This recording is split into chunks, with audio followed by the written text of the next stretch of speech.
സർക്കാരുകളുടെ ജനവിരുദ്ധ നയങ്ങളോട് പ്രതികരിക്കാതെ നിശബ്ദമായി മാറിയ സമൂഹത്തിന്റെ ശബ്ദമായാണ് ബബിൽ പെരുന്ന നിത്യോപയോഗ സാധനങ്ങളുടെ വിലക്കയറ്റത്തിനെതിരെ ഒറ്റയാൾ പോരാട്ടവുമായി രംഗത്തെത്തിയത്. റേഷൻ ദുഃഖം എന്ന പേരിലായിരുന്നു ബബിലിന്റെ പ്രകടനം.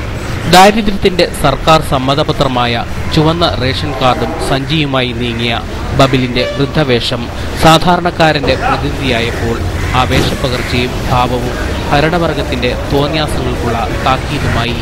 എല്ലാം അടിച്ചേൽപ്പിക്കുവാനുള്ള അധികാരമല്ല തെരഞ്ഞെടുപ്പ് കൊണ്ട് ഭരണാധികാരികൾക്ക് ലഭിക്കുന്നതെന്നും പൊതുജനങ്ങളാണ് അവരെ അധികാരത്തിലെത്തിച്ചതെന്നും പ്രതീകമായി പറഞ്ഞുവെച്ച ബബിൽ ജനവിരുദ്ധ നയങ്ങൾ ജനാധിപത്യത്തിന് പോറലേൽപ്പിക്കുമെന്നും 15 മിനിറ്റ് നീണ്ടുനിന്ന പ്രകടനത്തിലൂടെ ഓർമ്മിപ്പിച്ചു.